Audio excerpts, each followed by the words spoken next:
My name is Jerone Dodd Jr. I am from Atlanta, Georgia. Grew up here, originally from Ohio, Toledo. Got some roots in Detroit as well. But yeah, I went to school down here, man. Played some pro ball, basketball overseas in Japan for 8 years. Okay. But that's where I really cut my teeth as an entrepreneur. Being able to see, learn, and express my abilities in a different way led me to really become an entrepreneur after I came back to the stateside, got an investment and started a company called Universal Phoenix Group back in 2012. We were involved in a lot of different things. We cast our net wide, having our hands in sports. We started a semi-pro basketball league called the UBA. Okay. I had started a team sportswear company, clothes made in Manila, Philippines. And also we got into a dance gaming project. I always loved street dance culture. So being overseas, I was looking back at YouTube, trying to connect to the culture, teamed up with some guys from Memphis. We were really ahead of our time. Sometimes first over the hills, the first to get shot, and you don't know what you don't know. We just kept growing over time, starting an internship program, and really was able to develop more things internally, business wise. Just, experience is the best teacher. We got into more creative projects like comic books, children's books.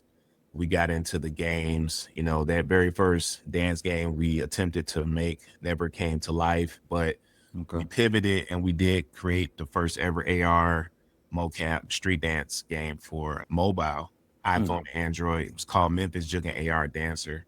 We pivoted because that was outsourced to a company in the UK. They got us really interested in making games. I'm a storyteller as a creative. Along the way, we founded other companies to stay alive because the basketball league wasn't profitable and we ran through our investment pretty quick. For the last 10 years, I've been running a remote internship program via UPG or Universal Phoenix Group. Right now, we're focused on building games. We have a franchise called Steam Dreams, which is like an ed tech product. It involves 6 high school characters, all diverse. They all have a different power in STEAM, which is science, technology, engineering, arts, and math.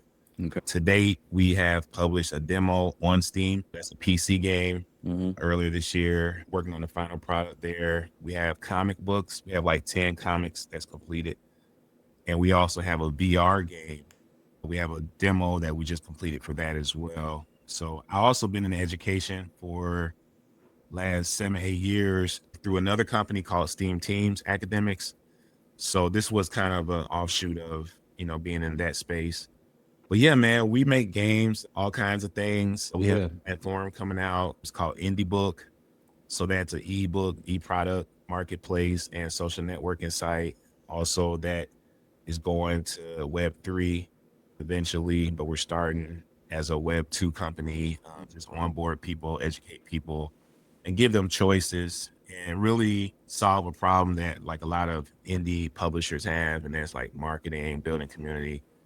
Anybody can drop on Amazon, but you still have to go market it. You still got to tell people. That's a discipline and thing that's overlooked. So we are here to have some organic traction for people that they can keep in one space and build their community. Cool. Yeah. So, I mean, it seems like you got a lot going on as far as, kind of what all that you do, all that it encompasses. Let's start at the beginning with basketball and going overseas. How did that sort of prepare you for all of this stuff that sort of came after? Because I do enjoy traveling, and I am somebody who hopes to be living abroad at some point in time in my life as well. And so I've already been looking into it. I know how different it is, the culture shock, just the different ways in which people go about life and stuff like that. Like, how did that sort of cultivate what it is that you're doing now? We all grew up wanting to play sports, being an NFL, NBA. That was really, it was either that or rapping or become some kind of musician. But that was like a young boy dream that I literally took serious. And I was aware enough to see like how good I was and to work on stuff to get better. I am 6'8", so I'm tall, but still it's a lot of hard work. The biggest part you learn from being a pro athlete is the levels of work and professionalism, and that it's a lifestyle, and that discipline is really the biggest thing. And so that discipline carries over to anything, you know. Being in Japan itself was eye-opening, just being able to get different perspectives, being able to get over yourself, because we all have egos. So it's like when no one really understands you, you're the only person you can talk to. Yeah. Kind of like you're dealing with your own thoughts. You know what I mean? Just conquering your own self, lower self, seeing what the universal trends are, seeing how, you know, the history, religion relates to the people, how they treat each other, see how they do business. Even the competitors are still working together. So it's just a different mind frame, more communal thoughts. So that also was an overlay on my psyche Yeah. as part of my experience. And then just traveling all over Asia, not just Japan. I was going everywhere I could, you know, traveled through Europe. Yeah, a lot of places are overrated, and then there's a lot of gems out there. And I think it's just That's where I want to go, man. I'm trying to get to Asia myself. That's where I want to go. go there, man. Yeah, that's Go what I'm trying there. to get.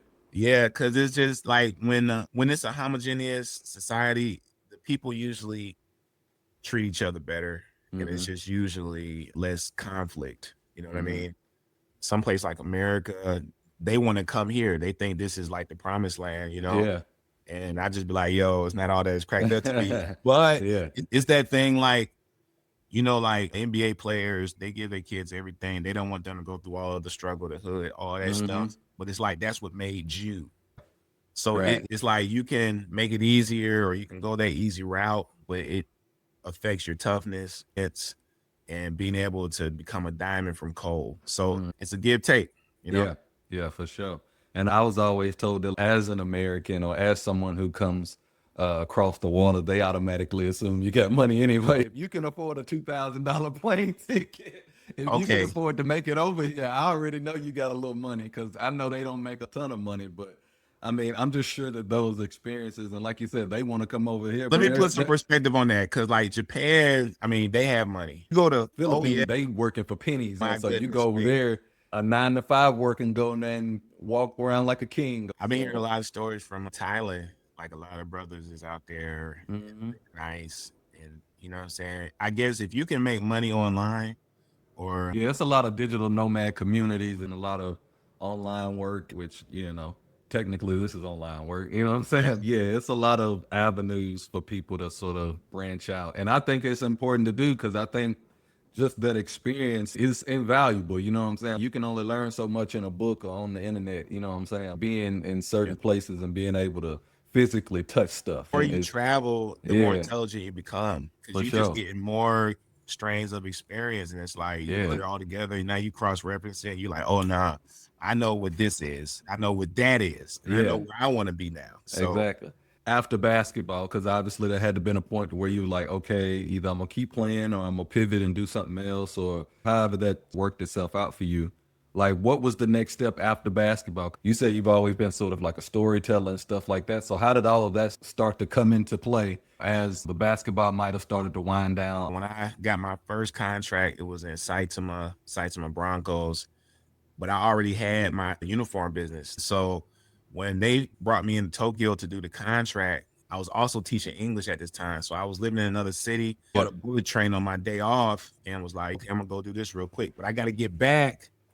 I got a class. So the owner met me, he crunched my time. Like, he tried to make me sign a contract like the last 5 minutes, right? So I'm looking at it like, hold on, I already got my own likeness and this, that. So I'm in here with a red pen. He's like, Yeah. who's this dude? That's how the first contract went. And it was successful. Ever since that time, I knew I had negotiation power. I played 1 year in Tokyo with Kobe Bryant's dad, Joe Bryant, Jelly Bean. Being a basketball player in Japan, it's like the small network, but you get to see and know everybody who's somebody. My last team was in Kagoshima, which is South Japan. I was able to be a consultant for the team because they were a new team. So I was connecting them to other teams and businesses. So I was the in between. It was weird because like You're almost like an agent. Yeah. but I was American, so that's why it was weird, because it's a American dude in Japan connecting Japanese to Japanese. That really put me on to the business. At that point, I had the uniforms going. I was an agent, basically helping other guys. I was working deals here and there. So by the time I retired, it wasn't hard for me to transition because I already had stuff going. I came back to the States in 2011. One of our sponsors, we started a semi-pro basketball league called the UBA, Universal Basketball Association. One of the sponsors was a hotel in Jonesboro, South Atlanta. The owner came back once a month. They gave me a room. So when I came from Japan, I was living in this hotel for like a year. He was like, yo, y'all always working hard. I'm like, yo, man, you ever think about investing? He's like, yeah. I said, say less. And he gave us like $500,000 to start our first company. That was like a quick transition from me coming back in 2011 to jumping straight into business full time. I hadn't had a break since, basically. So that's how we got started and what happened. The basketball league, after a couple of years, we stopped managing that because it was a lot of overhead, a lot of people. One of the guys I had brought out was really in charge of that. We just kind of went our own ways. We started building more of these creative projects with the books and the technology. If you already had things working, then you already had that entrepreneurial mindset as you were already out there. So like you said, being able to negotiate your own deals and being able to look at that. I mean, most people can't even read that sort of stuff. You know what I'm saying? As far as the technical jargon and how I'm pretty sure some of the language is kind of tricky, try to trip you up, stuff like that. So you got your uniforms going, you know, basketball is sort of winded down. You got all these different things sort of in the works. Like, when you get back, what's the move now? Because like now you back, like you said, you got that investment and you haven't really stopped. But as a creative, I'm pretty sure you had multiple ideas going as you were cooking that up. So what was motion like around that? Because getting that sort of investment is a big deal. I mean, that's not a small thing. And, you know, I was fairly young, maybe 30, you know, so I still could have had basketball life, but I had an injury and I was like, all right, that's it. But at that time, I didn't have that corporate experience though, as a like executive. Yeah, I consider myself a boss. Everybody does, but you don't really know what all goes into running a business until you really get in that office. So the first thing we did was we got an office in Atlanta, and that was nice to be on that level, but it was just so much stuff, man. Like people pulling you to do deals here and there. Even the investor himself, he had certain interest in other investments that he was trying to work together with us for. I kind of saw it as him recycling his money, but some of those deals, in hindsight, is always 2020. I wouldn't have done, but you know, it was still all experience. It was tough because the administrative side was taxing. You have to take care of a basketball league, a clothing line, a dance video game. That's three different things. Trust me, I know just by doing this podcast and the multiple hats you have to wear, it gets taxing, it gets draining. You just can't do everything at every moment. It's like social media. You think you can just do it, you know what I'm saying, by yourself, and you can just post, and then you get into it, you be like, wait a minute, this is a whole world. This is a job. This takes experience and time, you know, energy. But the street dance game, because you say you were into, you know, the dance culture and stuff like that. How did that come about? That's interesting. That's not something most people start out with. Now, I do know, as I've done a little bit of research, that there have been some leaps as far as mocap and AI, VR, AR, all that stuff. So where was it when you first started working on it to now, as it's still a growing technology? Okay, perfect. So the first game that we tried to create was this big thing like Second Life, like this virtual world. We had no idea how much money that cost. And once we really got into it, we were like, oh, we not doing that. But we met this company in the UK named Mocap One, and they convinced us to try this new AR technology. Now, this is 2012. So we produced the world's first ever AR mocap street dance game for iPhone and Android in 2012. But like I said, sometimes first over the hills, first to get shot. There was no market to go to. We would have had to have had a tremendous investment. You were basically trying to create a new market with a technology that really wasn't even there yet. You couldn't connect with the people, but it was cool to show people. It was super cool. Look at what we got. It was hot. It was nice. Well done. Moi. You know what I mean? But that really got us interested into making games ourselves, because that was outsourced to a company that knew how to do that. We hadn't gotten those skills internally. Through the internship program, we kept building and learning. We got into the PC side of gaming, learning about Unity, GitHub. It took me a while to understand what a good programmer was, learn the jargon and just the basics so that I could even recruit and assess things. But once I got through all of that, we started talking. Since those times, we've attempted a couple of games. Right now, we actually have a game that we had some traction with. It's called Soul Dance. It's actually a card dance game. It goes all the way from the 1960s to the 2020s. Part of our legacy of preserving dance culture. We have another company called Digital Dance Culture. I'm connected to these guys from Memphis. Daniel Price is my partner. Charles Lil Buck Riley.